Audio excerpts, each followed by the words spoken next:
요한일서 4장 11절부터 21절까지의 말씀을 제가 대신 봉독해 드리겠습니다. 하나님의 말씀입니다. 사랑하는 자들아, 하나님이 이같이 우리를 사랑하셨은즉 우리도 서로 사랑하는 것이 마땅하도다.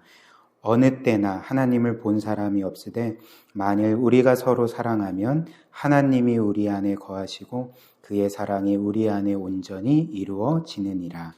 그의 성령을 우리에게 주심으로 우리가 그 안에 거하고 그가 우리 안에 거하시는 줄을 아느니라. 아버지가 아들을 세상의 구주로 보내신 것을 우리가 보았고 또 증언하노니 누구든지 예수를 하나님의 아들이라 시인하면 하나님이 그의 안에 거하시고 그도 하나님 안에 거하느니라. 하나님이 우리를 사랑하시는 사랑을 우리가 알고 믿었노니 하나님은 사랑이시라. 사랑 안에 거하는 자는 하나님 안에 거하고 하나님도 그의 안에 거하시느니라. 이로써 사랑이 우리에게 온전히 이루어진 것은 우리로 심판날의 담대함을 가지게 하려 함이니 주께서 그러하심과 같이 우리도 이 세상에서 그러하니라. 사랑 안에 두려움이 없고 온전한 사랑이 두려움을 내쫓나니 두려움에는 형벌이 있음이라. 두려워하는 자는 사랑 안에서 온전히 이루어지지 못하였느니라. 우리가 사랑함은 그가 먼저 우리를 사랑하셨습니다. 누구든지 하나님을 사랑하노라 하고 그 형제를 미워하면 이는 거짓말하는 자니 보는 바 그 형제를 사랑하지 아니하는 자는 보지 못하는 바 하나님을 사랑할 수 없느니라. 우리가 이 계명을 주께 받았나니 하나님을 사랑하는 자는 또한 그 형제를 사랑할지니라. 아멘. 우리가 계속 요한일서 말씀을 살펴봅니다. 오늘 26번째 말씀이고요. 이제 4장도 거의 다 끝나갑니다. 우리가 마지막 5장만 살펴보면 이 요한일서를 우리가 또 한 권 떼게 되는 거죠. 우리가 지금까지 보았던 요한일서는 우리에게 이 복음이 무엇인지, 특별히 하나님 사랑이 무엇인지를 우리에게 선명하고 깊이 있게 알려줍니다. 그런데 어떤 사람들은 이 요한일서를 이렇게 복음을 전해주고 하나님 사랑의 영광을 우리에게 전해주는 복음의 그 성경이다라고 말하지만 또 한편에서는 이 요한일서는 분별의 책이다라고 말하기도 합니다. 왜냐하면 이 요한일서는 우리에게 참 그리스도인은 누구인지, 그리고 어떤 사람이 실로 하나님께 속한 사람인지, 그리고 어떤 사람이 그리스도의 영에 속했는지 아니면 적그리스도의 영에 속했는지를 그 기준을 우리에게 선명하게 알려주기 때문에 어떤 사람들은 이 요한일서를 분별의 책이다라고 우리에게 알려줍니다.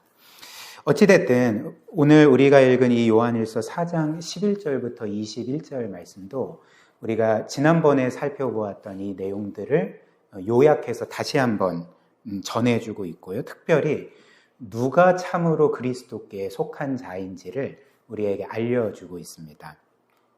그렇다면 누가 그리스도에게 진정으로 속했는지, 특별히 우리가 정말 그리스도께 속한 자인지를 보여주는 증거가 무엇일까요? 오늘 본문이 우리에게 말하는 바 바로 사랑이라는 거죠. 사랑이 우리가 그리스도께 속하고 하나님께 속했다는 확실한 증거다. 우리에게 이렇게 알려줍니다. 그래서 12절 말씀을 한번 다시 보십시오. 이렇게 말하죠. 어느 때나 하나님을 본 사람이 없으되 만일 우리가 서로 사랑하면 하나님이 우리 안에 거하시고 그의 사랑이 우리 안에 온전히 이루어지느니라. 우리가 서로 사랑하면 하나님이 우리 안에 거하신다. 즉 우리도 하나님께 속한 거다. 그 증거가 된다라고 말하고요. 또 16절은 이어서 이렇게 말하죠. 하나님이 우리를 사랑하시는 사랑을 우리가 알고 믿었노니 하나님은 사랑이시라. 사랑 안에 거하는 자는, 즉 지체들을 사랑하는 자는 하나님 안에 거하고 하나님도 그의 안에 거하시느니라. 즉 우리가 사랑할 때 하나님이 우리 안에 거하시고 우리도 하나님 안에 거하는 분명한 증거다 이렇게 말하고요. 20절도 똑같이 말합니다. 누구든지 하나님을 사랑하노라 하고 그 형제를 미워하면 이는 거짓말하는 자니 보이는 바 그 형제를 사랑하지 아니하는 자는 눈에 보이지 못하는 바 하나님을 사랑할 수 없느니라. 그래서 우리가 아무리 하나님을 사랑한다 할지라도 우리가 지체들을 사랑하지 아니하면, 일관적으로 미워하게 되면 너가 하나님을 사랑한다는 말은 거짓이다 라고 우리에게 분명히 알려주고 있는 거죠. 그래서 보이는 형제도 사랑하지 못하는데 보이지 않는 하나님을 너가 어떻게 사랑할 수 있겠느냐, 이렇게 말하고 있습니다. 그렇다면 우리가 하나님을 믿고 특별히 예수 그리스도를 믿을 때에 어떻게 형제들을 사랑하게 되는가? 즉, 그리스도를 믿는 것과 교회의 지체들을 사랑하는 것에는 어떤 연관관계가 있는 것인가라는 거죠. 그에 대한 답을 오늘 성경이 뭐라고 말할까요? 19절 한번 보십시오. 우리에게 분명히 이렇게 말씀하십니다. 우리가 사랑함은, 우리가 지체들을 사랑하는 이유는 그가 먼저, 즉 하나님과 그리스도께서 우리를 먼저 사랑하셨음이라, 이렇게 그 이유를 분명히 밝히고 있는 거죠. 우리가 지난주 말씀에서 살펴본 것처럼 만약 하나님께서 우리가 하나님을 사랑하지 않을 때 우리를 먼저 사랑하셨는데 하나님이 우리를 먼저 그렇게 사랑하시지 않았다면, 그리고 하나님이 우리를 사랑하시되 심지어 그의 아들까지 내어주심으로 값없이 은혜로 우리를 사랑하신 적이 없다면, 그리고 우리 편에서도 그런 사랑을 하나님으로부터 결코 받은 적이 없다면 사실 우리는 남들을 값없이 은혜로 사랑해야 될 어떤 의무도 지지 않을 것입니다. 남들을 사랑해도 되고 그렇지 않는다 할지라도 우리에게 뭔가 그것이 큰 일이 되지 않을 것입니다. 그러나 성경이 우리에게 뭐라고 말합니까?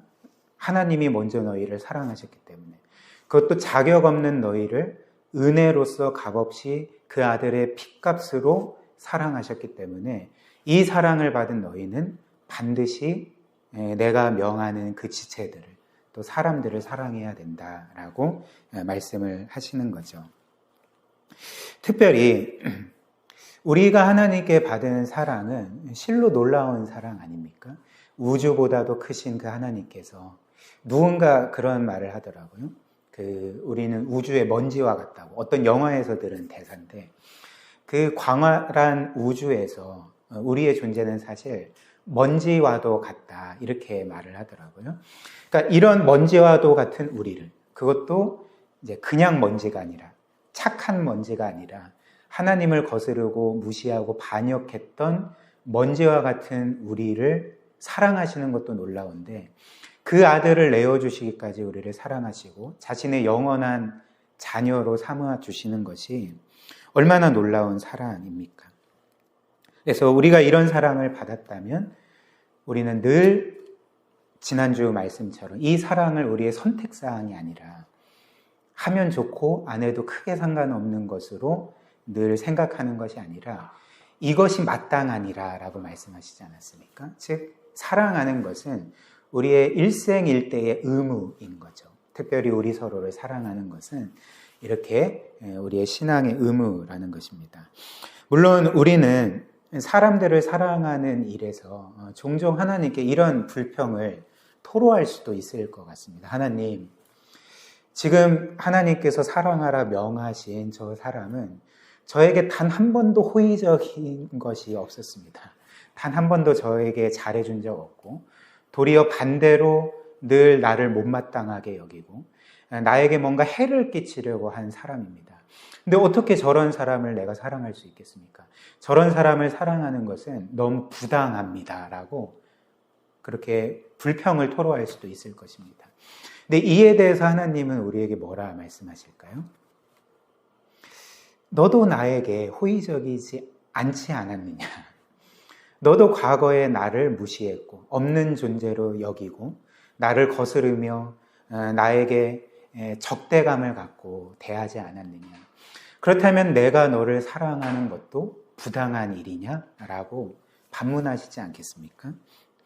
또한 우리는 이렇게도 말할 수 있을 것 같습니다. 하나님, 저 사람, 저 지체를 사랑하라 하셨는데 사실 저 지체를 사랑함으로써 내가 얻을 유익이 전혀 없는 것 같습니다. 오히려 저 사람을 사랑하면 뭔가 고생스러울 것 같고 마음의 상처도 많이 받을 것 같고 뭔가 불이익을 겪을 것 같습니다. 그런데 제가 저 사람을 사랑해야 될까요?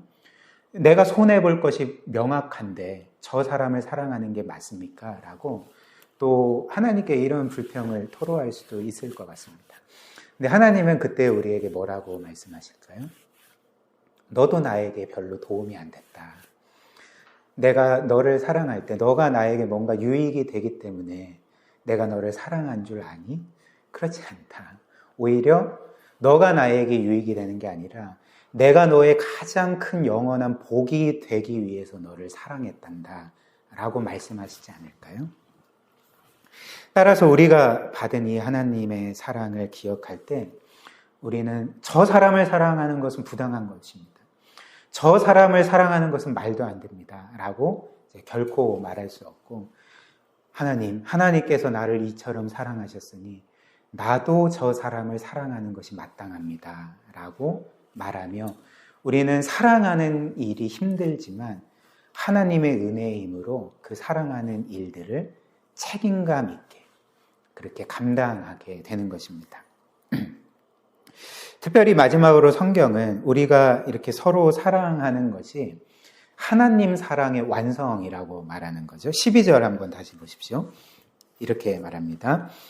어느 때나 하나님을 본 사람이 없으되 만일 우리가 서로 사랑하면 하나님이 우리 안에 거하시고 그의 사랑이 우리 안에 온전히 이루어지느니라. 이렇게 말씀을 합니다. 우리가 서로 사랑하면 그의 사랑이, 하나님의 사랑이 우리 안에 온전히 이루어진대요. 여기에서 그 이루어지니라는 말을 그 헬라어 원문 성경을 보면 그 단어가 어떤 목적한 바가 이루어지는 것, 성취되는 것, 완성되는 것을 뜻하는 단어이거든요. 그래서 이 말씀을 다시 번역을 하면 이제 우리가 서로 사랑하면 하나님의 목적이 성취되는 거다. 하나님 사랑의 목적이 완성되느니라. 이렇게 우리가 이 말을, 이 구절을 읽을 수 있는 것입니다. 이는 무슨 의미일까요? 그러니까 하나님께서 우리를 영원전부터 사랑하기로 결심하시고 실제로 우리를 사랑하실 때에 한 가지 중요한 목적이 있었다는 거죠. 즉 우리가 죄로부터, 영원한 사망과 형벌로부터 구원받는 것뿐만 아니라 그것을 넘어서 하나님은 우리를 사랑하실 때에 뭔가 중요한 목적을 갖고 우리를 사랑하셨다 말하는 것입니다. 그 사랑의 목적이 무엇일까요? 바로 우리가 우리 아버지 하나님의 사랑을 본받아서 그 아버지를 닮은 사람이 되어서 아버지께서 우리를 사랑하신 것처럼 우리 서로가 서로를 사랑하고 우리가 다른 사람들을 사랑하는 것이 바로 하나님이 우리를 사랑하실 때 가지셨던 목적이라는 것입니다. 그런데 우리가 그 목적을 따라서 우리 서로를 사랑할 때 어떻게 된다고 말합니까? 하나님의 사랑의 목적이 이루어지는 거죠. 하나님 사랑의 목적이 우리 가운데 완성되게 된다는 것입니다.